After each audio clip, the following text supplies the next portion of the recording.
سامعین حضرات، آج کی یہ رحمت والی، برکت والی، مغفرت والی، بخشش والی آج کی یہ شب بڑی ہی فیضان لے کر کے آئی ہے، بڑی ہی برکتیں لے کر کے آئی ہے، اور ہم سب آج اس شب کی رحمتیں برکتوں سے نہا رہے ہیں، اور ہونا بھی چاہیے، اس لیے کہ یہ راتیں پروردگار عالم جب اپنے بندوں کو عطا کرتا ہے، جب پروردگار عالم جب اپنے بندوں کو جب ایسی راتیں عطا کرتا ہے تو یہ بخشش کا بہانہ ہوا کرتی ہیں، یہ راتیں بخشش کا ذریعہ ہوا کرتی ہیں۔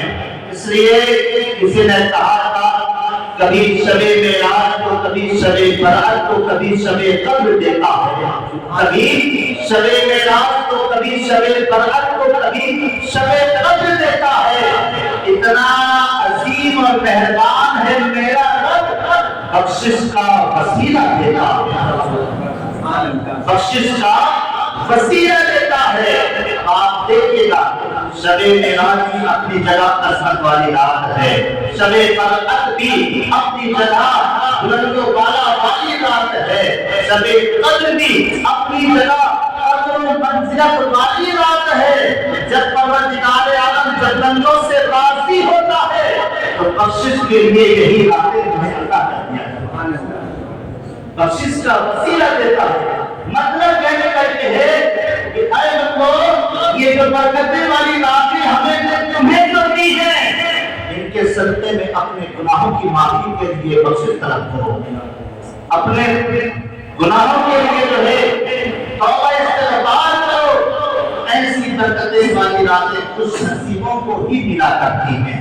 اب آپ دیکھیے گا، الترغیب والترہیب ایک کتاب ہے، اس میں مولا کائنات نبی خدا شیر خدا رضی اللہ تعالیٰ عنہ سے ایک روایت نقل کی گئی ہے۔ میرے آقا صلی اللہ علیہ وسلم نے ارشاد فرمایا کہ اے لوگوں، جب تم شب برات کی رات آئے، جب تم شب برات کی رات کو پاؤ تو لہذا رات میں عبادت کرو، دن میں روزہ رکھو۔ میرے نبی نے فرمایا کہ جب شب برات جب تمہیں ملے تو لہذا رات میں عبادت کرو، دن میں روزہ رکھو۔ کیوں؟ اس لیے کہ میرے نبی نے فرمایا کہ بے شک اللہ تبارک و تعالی دن ڈوبنے کے وقت سے لے کر کے، دن ڈوبنے کے وقت سے لے کر کے آسمان دنیا پر تجلی رحمت کا نزول فرماتا ہے۔ پروردگار عالم کی تجلی آسمان دنیا پر چھا جاتی ہے، جب آسمان دنیا پر چھا جاتی ہے تو چھانے کے بعد میں یہی پروردگار عالم کی رحمت کی تجلی رحمت بن کر کے برستی رہتی ہے، برستی رہتی ہے، اور جب برستی رہتی ہے نا تو برسنے کے بعد میں پروردگار عالم خود بندوں سے ارشاد فرماتا ہے کہ کیا ہے کوئی بخشش طلب کرنے والا کہ میں اس کی بخشش کو تمہیں میں اس کی بخشش کا ادا کروں، ہے کوئی اپنے گناہوں سے معافی طلب کرنے والا کہ میں اس کے گناہوں کو معاف عطا کروں، ہے کوئی مصیبت زدہ کہ میں اس کی مصیبتوں کو دور کر دوں، ہے کوئی ایسی پلا حاجت والا بندہ میں اس کی ساری حاجتیں پوری عطا کر دوں۔ یہاں تک کہ میرے نبی فرماتے ہیں کہ یہ سلسلہ رات رہتا ہے جب تک کہ صبح طلوع نہیں ہو جاتی ہے، جب تک کہ صبح صادق کا وقت نہیں ہوتا ہے، رات بھر رب تبارک و تعالیٰ کی رحمت چھائی رہتی ہے۔ رب تبارک و تعالیٰ بندوں سے فرماتا ہے کہ اے بخشش طلب کرنے والوں، مانگو بخشش تمہیں عطا کی جائے گی۔ کوئی مصیبت زدہ ہے تو مصیبت مانگو، تمہیں مصیبت سے چھٹکارا دیا جائے گا۔ لہذا رات ہر رب تبارک و تعالیٰ کی رحمت بندوں کو پکارتی ہے۔ آئیے گا، دیکھیے گا آج کی اس شب کی برکت کیا ہے، اور اس شب میں کیسے کیسے لوگوں کی مغفرت ہو رہی ہے اور کن لوگوں کی مغفرت نہیں ہوتی ہے۔ مختصر وقت میں آپ کو سمجھانا چاہوں گا۔ یہ حدیث پاک جو ہے ترمذی کے اندر میں بھی ہے اور ابن ماجہ کے اندر میں موجود ہے. اور ابن ماجہ ترمذی شریف یہ سیاہ ستہ کی کتاب ہے, اس کے اندر یہ حدیث نقل کی گئی ہے. اما عائشہ صدیقہ رضی اللہ تعالیٰ عنہا بیان فرماتی ہے کہ ایک رات جو ہے آقا صلی اللہ علیہ وسلم میرے حجرہ پاک سے جو ہے جنت البقیع شریف میں چلے گئے. جنت البقیع شریف میں آپ سرکار عالم صلی اللہ علیہ وسلم جنت البقیع مدینہ منورہ کا قبرستان ہے, وہاں پر جلوہ فرما ہے. حضرت عائشہ صدیقہ رضی اللہ تعالیٰ عنہا نے کیا دیکھا کہ سرکار یہاں پر موجود تھے, لیکن رات کے وقت میں اٹھ کر کے چلے گئے ہیں. حضرت عائشہ فرماتی ہے کہ ہو سکتا ہے کہ آقا صلی اللہ علیہ وسلم کسی اور ازواج مطہرات کے مکان میں تشریف لے کر کے گئے ہوں گے, یا کسی اور ازواج مطہرات کے پاس میرے نبی تشریف لے کر کے گئے ہوں گے. لہٰذا اللہ کے وطن حضرت عائشہ فرماتی ہیں کہ اسی رات میں اٹھی اور اٹھنے کے بعد سرکار کو تلاش کرنے کے لیے نکلی تو کیا دیکھا کہ میرے آقا صلی اللہ علیہ وسلم جنت البقیع قبرستان مدینہ منورہ میں ہے, میرے نبی وہاں پر موجود ہے. اور میرے نبی کریم صلی اللہ علیہ وسلم اپنے دونوں مقدس ہاتھوں کو اٹھائے ہوئے ہیں, اپنی نگاہوں کو آسمان کی طرف کیے ہوئے ہیں. جب اس کے بعد میں حضرت عائشہ کہتی ہے کہ جب میں نبی کے پاس میں آ کر کے پہنچی نا تو کیا دیکھی کہ میرے نبی دعا فرما رہے ہیں, اپنی نگاہوں کو آسمان کی طرف کیے ہوئے ہیں. حضرت عائشہ فرماتی ہے کہ میں چلے سے واپس آ گئی, جب واپس آئے نا یا پھر میرے نبی نے جو ہے دعا سے فارغ ہونے کے بعد میں حضرت عائشہ سے ارشاد فرمایا, اے عائشہ کیا تم نے یہ خیال کیا تھا کہ اللہ اور اس کا رسول تمہارے ساتھ میں عدل نہیں کرے گا؟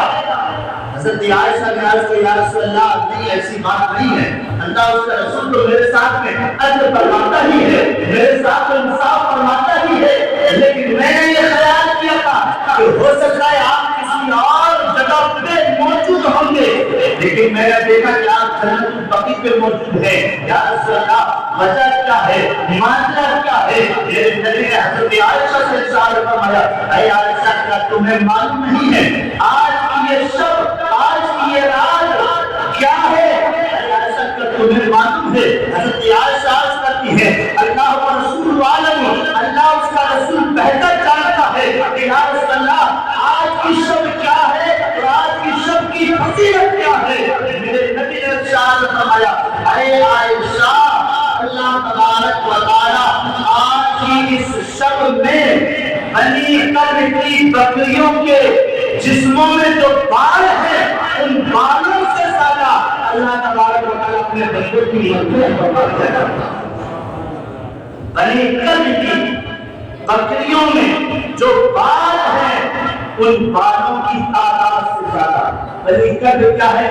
مدینہ منورہ میں ایک قبیلہ ہے, اور وہ قبیلے والے لوگ بکریاں بہت زیادہ پالا کرتے تھے.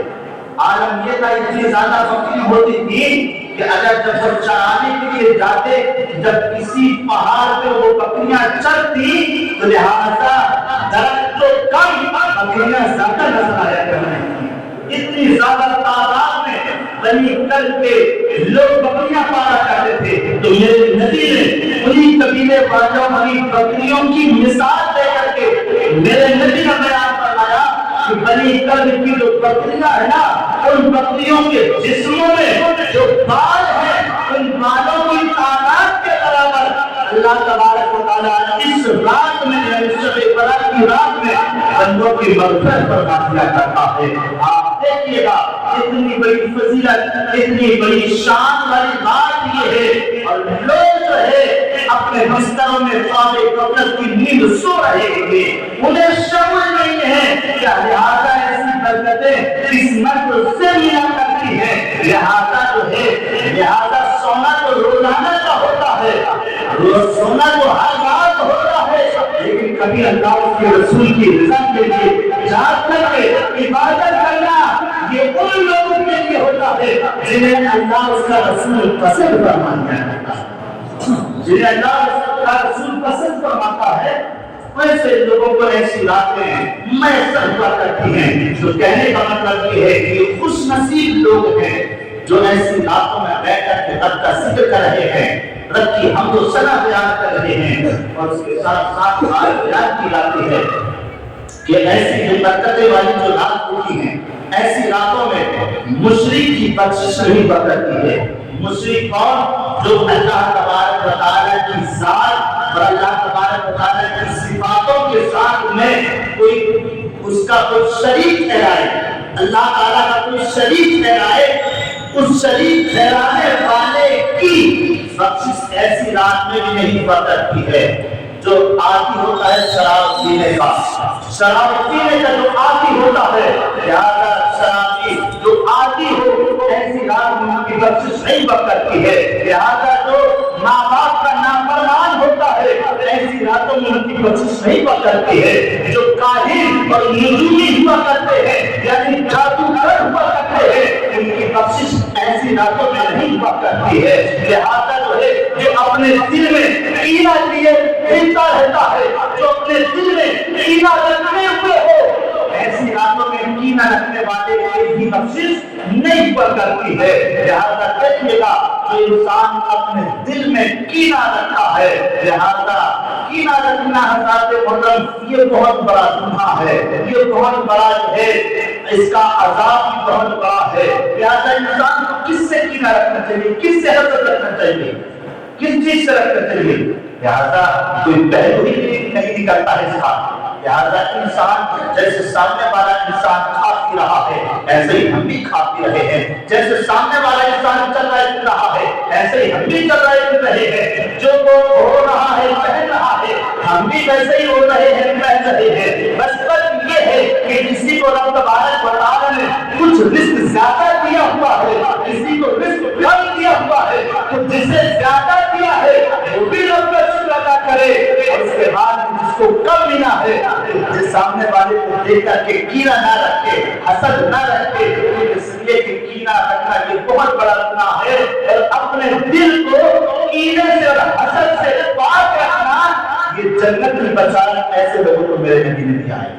جو دل میں کینہ نہ رکھے نا ایسے لوگوں کو میرے نبی نے جنت کی بشارت دیا ہے۔ آپ کہیں گے یہ کیسے؟ تو یاد ہے ایک مثال دیتا ہوں گا، یادہ مسجد نبی شریف ہے، میرے نبی جلوہ فرما ہے، صحابہ کرام میں کچھ صحابہ کرام بیٹھے ہوئے ہیں، میرے نبی نے ارشاد فرمایا ابھی ابھی جو شخص تازہ وضو کر کے جو مسجد کے اندر میں آئے گا نا وہ جنتی ہے۔ اب صحابہ کرام دروازے کی طرف ٹکی لگا کر کے دیکھ رہے ہیں، جب دیکھ رہے نا کیا دیکھا کہ ایک انصاری شخص ہے، ایک انصاری صحابی رسول ہے، انہوں نے تازہ وضو کیا، ان کی تحریک سے جو ہے وضو کے قطرے گر رہے تھے، اور ساتھ انہوں نے اپنی چپلوں کو بغل میں دبایا ہوا ہے، اور لہذا اندر دروازے کی طرف داخل ہو رہے ہیں۔ صحابہ کرام نے دیکھا کہ سمجھ گئے کہ نبی نے جو فرمایا کہ جو تازہ وضو کر کے جو دروازے سے داخل ہوگا لہذا وہ جنتی ہے۔ صحابہ کرام دیکھنے کے بعد سمجھ گئے کہ یہ جنتی شخص ہے۔ دوسرے دن پھر میرے نبی نے یہی فرمایا، پھر وہی صحابی آئے، تیسرے دن پھر میرے نبی نے کہا کہ جو دروازے سے آئے گا نا وہ جنتی ہوگا۔ لہذا تیسرے دن بھی وہی صحابی جو ہے دروازے سے داخل ہوئے۔ اس کے بعد حضرت عمر فاروق اعظم کے بیٹے حضرت عبداللہ کو لہذا جو ہے دل میں خبر پیدا ہوئی کہ آپ نے 3 دن تک وہی شخص آیا، اس کے بارے میں میرے نبی نے جنت کی بشارت دی۔ آپ یہ شخص کون ہے اور کیا عمل ہے؟ لہذا میں جاننا چاہتا ہوں۔ حضرت عمر فاروق اعظم کے بیٹے حضرت عبداللہ ان کے گھر میں گئے، جا کے بات کہے لہذا میں جو ہے 3 دن تک یا 1 دن تک لہذا میں تمہارے یہاں مہمان بننا چاہتا ہوں، کیا تم میری مہمان نوازی کر سکتے ہو؟ انہوں نے کہا کہ لہذا مہمان نوازی کرنا تو ہمارے نبی کی سنت ہے، لہذا مہمان نوازی کے لیے میں تیار ہوں۔ لہذا حضرت عبداللہ 1 رات گزری، 2 رات گزری، 3 راتیں گزر گئی۔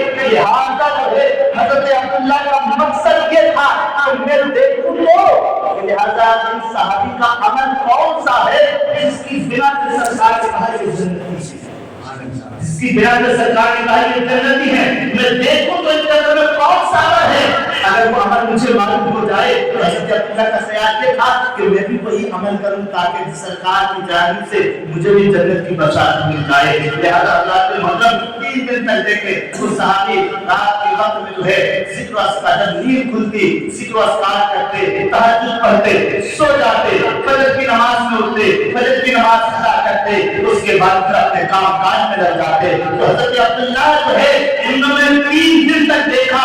جب آنے لگے نا تو آنے کے بعد میں کہتے ہیں اے شخص, میرا آنے کا مقصد یہ تھا کہ تمہیں دیکھوں کہ تمہارے اندر ایسا کون سا عمل ہے کہ جس کی بنا پہ سرکار نے تمہیں جنتی کہا ہے, لہٰذا وہ کام بھی میں کروں. لہٰذا میں نے 3 دن تک تمہارے پاس میں رہا, کوئی ایسا عمل الگ سے نہیں دیکھا.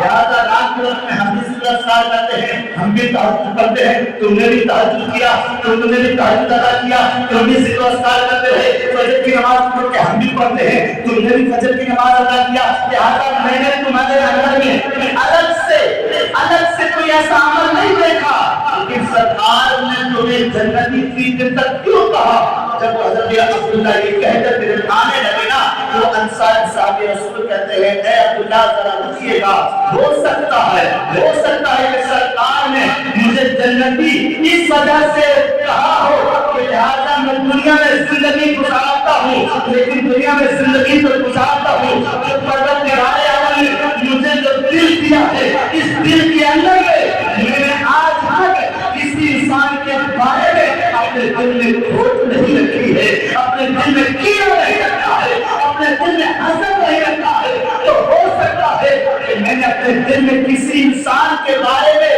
کینہ نہیں رکھا ہے, ہو سکتا ہے سرکار کسی بنا پہ مجھے جنت دے کہا. تو پتہ یہ چلا کہ دل میں کینہ رکھنا, حسد رکھنا یہ جنتی ہونے کی علامت نہیں ہے. اپنے دل کو پاک و صاف رکھنا یہ جنتی ہونے کی علامت ہے. لہذا کہنے کا مطلب یہ ہے دوستو, آج یہ سب اپنے دلوں کو پاک کرنے کی رات ہے, آج یہ سب اپنے گناہوں سے معافی مانگنے کی رات ہے, اور آج کی اس شب کی عبادت کا عالم دیکھیے گا. حضرت عیسیٰ علیہ السلام ہیں, یہ بات عدت الناصحین کی کتاب ہے, اس کے اندر میں نقل ہے, آپ کی بات کہہ رہا ہوں. حضرت عیسیٰ علیہ السلام کا گزر ایک پہاڑ کے پاس سے تھا. کیا دیکھا کہ اس پہاڑ کے پاس میں ایک بہت خوبصورت, جس کا بارے میں بیان کیا گیا ہے کہ ایسا خوبصورت, ایسا سفید پتھر تھا کہ دودھ کی طرح, انجے کی طرح وہ پتھر سفید تھا.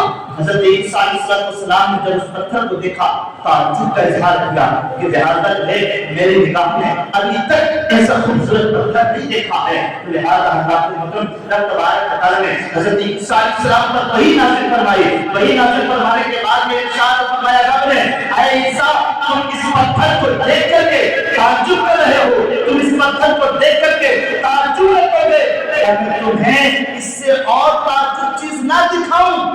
حضرت عیسیٰ علیہ السلام نے کہا ہاں بھلا, جب میں نے اس تعجب چیز کو دیکھا تو تعجب میں پڑ گیا, تو میں اس سے اور تعجب چیز دیکھنا چاہتا ہوں. تو جب حضرت عیسیٰ علیہ السلام نے رب کی بارگاہ میں عرض کیا کہ میں اور تعجب چیز دیکھنا چاہتا ہوں, رب تبارک و تعالی نے اس پتھر کو شق فرما دیا. اس پتھر کے 2 ٹکڑے ہو گئے. یہ پتھر جب 2 ٹکڑے ہوا نا تو حضرت عیسیٰ علیہ السلام نے کیا دیکھا کہ جب وہ پتھر 2 ٹکڑے ہوا تو اس پتھر کے اندر میں ایک اللہ تبارک و تعالی کا بندہ ربی عبادت کرتا نظر آیا. ایک اللہ کا بندہ عبادت کر رہا ہے, اس کے ظاہری جانب انگور کا کھوچا لگا ہوا ہے اور بائیں جانب ایک نہر بہ رہی ہے. جب بھوک لگتی ہے تو انگور کا کھوچا پا لیتا ہے, اور جب پیاس لگتی ہے اسی نہر سے پانی پی لیتا ہے. لہذا حضرت عیسیٰ علیہ السلام نے اس بندے سے, اس عبادت گزار سے ارشاد فرمایا, اے بندے ذرا یہ تو بتلا کہ تو اس پتھر کے اندر میں کتنے عرصے سے, کتنے سالوں سے تو اللہ تبارک و تعالی کی عبادت کر رہا ہے. اس بندے نے عرض کیا اے اللہ کے نبی, لہذا جو ہے میں 400 سال سے اس پتھر کے اندر میں اللہ تبارک و تعالی کی عبادت کر رہا ہوں. حضرات محترم, دیکھ بتلانے کا مطلب یہ ہے, کہنے کا مطلب یہ ہے کہ وہ بندہ اس پتھر کے اندر میں 400 سال سے اللہ تبارک و تعالی کی عبادت کر رہا ہے. آپ دیکھیے گا 400 سال سے اللہ تبارک و تعالی کی عبادت کر رہا ہے, اس کے اندر میں نہ تو کوئی کینہ ہے, اس کے اندر میں نہ تو کوئی ریاکاری ہے, نہ تو اس کے اندر میں کوئی حسد ہے, نہ تو اس کے اندر میں کوئی دکھاوا بھی نہیں ہے, بس صرف رب کی عبادت میں لگا ہوا ہے. حضرت عیسیٰ علیہ السلام نے فرمایا کہ اگر تم کتنے سال سے